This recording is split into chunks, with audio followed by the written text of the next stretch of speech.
You trust your mind, don't you? You believe that little voice in your head is your guide, your protector, helping you navigate the world. You assume your thoughts are your own loyal, intelligent, and always looking out for your best interests. But what if I told you that this very belief is one of the most dangerous illusions you can live under? The great psychologist Carl Jung warned us about this decades ago. He said the mind isn't designed to make you whole or happy. It's designed to keep you adapted. And adaptation is not the same as truth. Most of us go through our entire lives obeying a voice that isn't truly conscious, isn't neutral, and certainly isn't always benevolent. It's a voice that learned how to keep you safe when you were young, not how to help you feel fulfilled as an adult. Think about it. Your anxiety isn't just some random glitch. Your overthinking isn't a sign of superior intelligence. Your self-doubt isn't a form of humility. They are all strategies. And once you truly understand this, you can never go back to seeing your mind the same way again. Jung never saw the mind as a source of ultimate wisdom. He saw it as a protective mechanism, a defense system built from a lifetime of fear, conditioning, and survival memories. Your mind was shaped long before you had any real say in the matter. It learned very early on what behaviors get punished and what gets rewarded. It learned what parts of you must be hidden away and what parts must be performed for the world to see. And from all that, it built a personality. This personality feels like you, but Jung called it the persona mask, perfectly adapted to the world around you. The mind's job is brutally simple. Keep you acceptable. Keep you predictable. Keep you safe. Notice what's missing from that list. It's not designed to keep you free or authentic or whole. This is exactly why your mind resists change so fiercely. It's why it panics whenever you try to step toward a more authentic version of yourself. It's why it fills every moment of silence with noise, worry, and endless chatter. It's defending its territory. Hear us a truth that can be a little unsettling at first. You don't actually think your thoughts. Your thoughts happen to you? That constant narrator in your head? The one commentating on your entire life? That's not your true self. It's just a fragment, an ego structure. Jung warned that identifying with this voice, believing it's who you are, leads to a kind of psychological slavery. Why? Because the ego doesn't seek truth. It seeks continuity. It wants everything to stay the same. It will masterfully talk you out of your own growth. It will rationalize your stagnation, making it sound like a wise choice. It will convince you that your fear is just sound logic. It will even disguise avoidance as intuition. And the scariest part is, it does all this so quietly, so subtly, that you don't even feel controlled. You just feel reasonable. And that, right there, is the trap. Let's talk about overthinking. It feels so active and productive, doesn't it? Like you're really working on a problem. But in reality, overthinking is often just paralysis disguised as intelligence. The mind gets stuck in these loops because it's terrified of uncertainty. It bombards you with questions. What if this happens? What could go wrong? What will other people think? These aren't questions born of genuine curiosity. They are fear rituals. Jung understood that this kind of compulsive thinking is an attempt to avoid something deeper, the unconscious. Because the unconscious mind holds all the impulses, desires, and truths that threaten the ego's tight grip on control. So the mind keeps you busy with noise. It keeps you looping in your head, because noise is always safer than the silent, powerful truth that might emerge if you just stopped. Have you ever noticed that every time you get close to something truly meaningful, a new career, a vulnerable relationship, a creative project, a voice inside pipes up?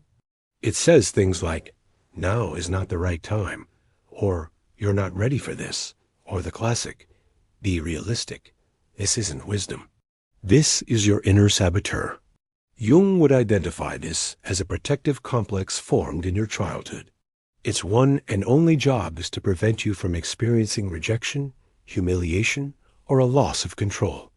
And here is the kicker. It would rather keep you miserable and safe than risk you being exposed and potentially hurt. Another key insight is that your mind feeds on the past. It's a memory machine, not a present moment device. Every fear you feel today is recycled from yesterday. Every doubt is a historical artifact. Every insecurity is inherited from an old experience. Your mind doesn't experience reality as it is. It references its archives and projects the past onto the present. This is why trauma gets stuck in thought loops. It's why old pain can feel so current and raw. It's why you find yourself reacting to ghosts of people and situations that are long gone. Your true self exists in the now. Your mind, however, is always living in the then. This is also why the mind absolutely hates silence. Silence is a direct threat to its authority. Because in the quiet spaces, the unconscious finally gets a chance to speak. Intuition rises to the surface. Buried truths start to emerge. All the parts of you that have been suppressed start knocking at the door. So the mind distracts you with anything it can. Your phone, endless noise, constant worry, planning for a future that doesn't exist, fantasizing, anything but stillness. Because in that stillness, the mind's grip dissolves. Now, this leads us to one of Jung's most profound and sometimes disturbing concepts, the shadow. He argued that the mind hides parts of you, not because they are evil or bad, but because they are powerful and were once inconvenient. Things like your righteous anger, your deepest desires, your raw ambition, your intensity, your unshakable truth. At some point in your life, these things were deemed unacceptable, so they got buried. But buried doesn't mean gone. The shadow doesn't just disappear. It leaks. It comes out sideways. It shows up as self-sabotage, as projection where you see your own hidden traits in others, as chaos in your relationships, as addictions, or as a general emotional numbness. Your mind labels these as problems you need to fix. Jung would call it unlived life screaming to be acknowledged. To manage all this, the mind works tirelessly to maintain a false self, a version of you that fits in. This false self is agreeable, controlled, and predictable. It's also completely exhausted. It performs life rather than living it, and that performance drains your life force. This is why you can feel so tired for no apparent reason. It's why achieving a goal can feel empty. It's why your motivation just vanishes. You're spending all your energy feeding a structure, a mask that isn't really you. This is also why simply thinking positive often makes things worse. The mind loves the idea of positive thinking because it's a way to avoid depth. Repeating affirmations can soothe the ego for a moment, but it completely bypasses the shadow. Jung warned that repression, dressed up as optimism, only creates more internal conflict, or what he called neurosis. You cannot outthink your own fragmentation. True wholeness doesn't come from more control. It comes from integration. So, when does the mind turn against you? It becomes most hostile when you stop conforming, when you start questioning your identity, and when you move toward what Jung called individuation, the process of becoming your whole, authentic self. The mind will ramp up the fear. It will amplify the doubt. It will launch vicious self-attacks, not because you're doing something wrong, but because you're getting close to a breakthrough. Jung made this critical distinction. The mind, or the ego, is all about control, safety, and adaptation. The self, on the other hand, is about wholeness, truth, and integration. The self doesn't argue or shout. It doesn't need to explain itself. It simply knows.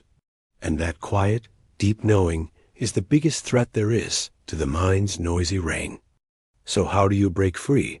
You don't fight the mind. You don't try to silence it. You simply disidentify from it. You learn to observe it. The moment you witness a thought without getting swept away by it, it loses its power over you. Because the awareness that is watching the thought is not the mind. That awareness is a glimpse of your true self. Life truly begins to shift when your thoughts are seen, not just blindly obeyed. when fear is felt but not followed, when silence is tolerated and even welcomed, and when the shadow is invited in, not pushed away. This is the journey of individuation. It's not about becoming a better person. It's about becoming a whole person. If you never question the voice in your head, you will end up living someone else's life. If you mistake every thought for an absolute truth, you will never be free. And if you keep obeying a voice that was born from fear, you will forever call mere survival reality. Carl Jung left us with this powerful warning, and I'll leave it with you. Until you make the unconscious conscious, it will direct your life, and you will call it fate. Thank you for watching. If this resonated with you, consider subscribing for more journeys into the mind.